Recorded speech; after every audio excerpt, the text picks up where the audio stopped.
Hello आदाब अस्सलाम वालेकुम। वेलकम करता हूं मैं आप सब दोस्तों को अपनी यूट्यूब चैनल जिसका नाम है F&F एम्पायर में। उम्मीद है कि आप सब दोस्त मेरे सब भाई अल्लाह ताला के फजल करम से खैरियत आफियत से होंगे। आप, आपके घर वाले, आपके अहल अयाल और आपके परिंदे सब अल्लाह ताला के फजल करम से फिट फाट और ठीक होंगे।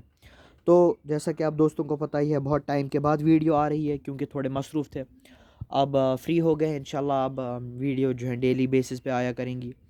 तो बहुत सारे भाई जो थे कमेंट कर रहे थे। पहले तो आप ये देख लें कि ये कुछ कबूतर खुले हैं, इनमें मैक्सिमम बच्चे हैं और कुछ मेल एक दो हैं जिनके जोड़े नहीं लगा है। मैक्सिमम हमारे जो ज़्यादातर कबूतर हैं उनको तो हमने अंदर शिफ्ट कर दिया है ब्रीडिंग वाले लॉफ्ट में, क्योंकि अब ब्रीडिंग स्टार्ट हो गई है हमारी।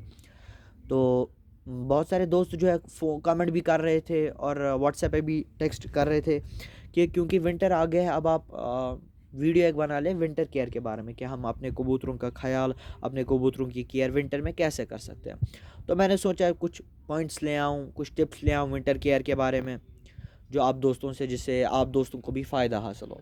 सबसे पहले तो अगर हम बात करें विंटर केयर के बारे में, तो मैक्सिमम जो है फ़ायदा हमें इनकी फ़ीड से आता है कि हमें कुछ इजाफ़ी चीज़ें ऐड करनी पड़ती हैं इनकी फ़ीड में, हमें कुछ एक्स्ट्रा चीज़ें ऐड करनी पड़ती हैं इनकी फ़ीड में।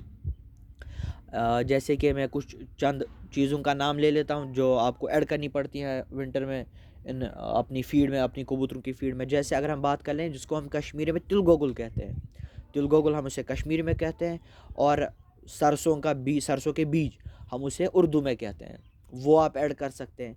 या दूसरी आती है अलसी, अलसी हम उर्दू में कहते हैं और इंग्लिश में हम उसको फ्लेक्स सीड्स कहते हैं। आपको बाज़ार में भी मिल जाएंगी और अगर आप चाहें तो ऑनलाइन भी मंगवा सकते हैं। फ्लेक्स सीड्स हो गया, तिलगोगुल हो गया, सरसों के बीज, और तीसरा आपका आता है इसमें सनफ्लावर सीड्स, सूरजमुखी के बीज।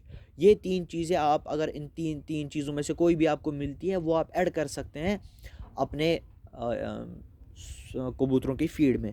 इससे होगा क्या, जो ये सब चीज़ें हैं इनकी तासीर जो है गर्म होती है। इससे होगा क्या, जब आप ये अपने कबूतरों की फीड में ऐड करेंगे तो कबूतरों का जो है जब वो खाएंगे तो उनकी बॉडी ऑटोमेटिकली गर्म रहेगी, क्योंकि इनकी तासीर जो चीज़ें दो तीन कही मैंने, इनकी तासीर गर्म है। तो इससे भी कबूतरों की बचाव जो है ठंड से हो सकता है। दूसरा पॉइंट अगर हम कहें तो आपको जो है कबूतरों को 100% दाना नहीं देना है। अगर आप उनको 100 देते थे, अब आपको सिर्फ 80-90 देना है। आपको अपने कबूतरों को थोड़ा भूखा रखना है जिससे वो फिट और हेल्दी रहे और उससे वो एक्टिव भी रहेंगे जब आप उनको थोड़ा दाना कम देंगे और थोड़ा उनको भूखा रखेंगे। हो गए दो पॉइंट।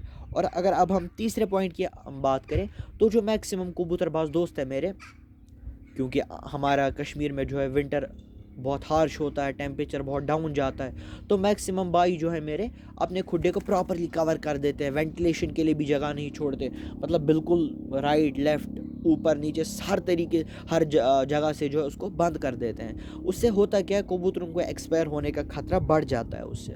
वो हमें कभी नहीं करना चाहिए। लेकिन अब हमें क्या करना चाहिए, आधे बोलते हैं कर रहे कि ये कवर, आधे बोलते हैं नहीं करें। उसमें यह है, अगर आपके खुड्डे में डायरेक्ट हवा आती है या कशीर में वाव छ वन, अगर वो डायरेक्ट आपके खुड्डे में आती है तो आपको कवर करना है।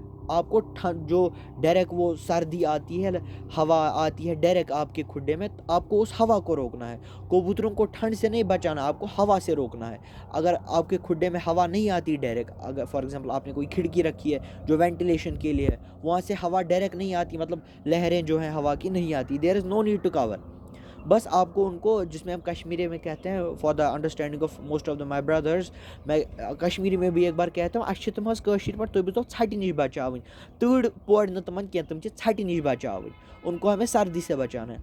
ये तो यही दो तीन पॉइंट्स थे। अगर आप इंशाल्लाह इन दो तीन पॉइंट्स का ख्याल रख लेंगे तो मुझे नहीं लगता कि आपके कबूतर इस विंटर में आपके कबूतरों को कोई प्रॉब्लम आएगी। बाकी अल्लाह ताला पे हमेशा हमें भरोसा रखना चाहिए। जो भी अल्लाह ताला ने नसीब में लिखा होगा वो हमेशा होके ही रहता है, चाहे उसमें हमारी मर्ज़ी हो या ना हो। और जो भी होता है उसमें अल्लाह ताला का रहम और अल्लाह ताला की तरफ से अच्छा ही होती है हमारे लिए।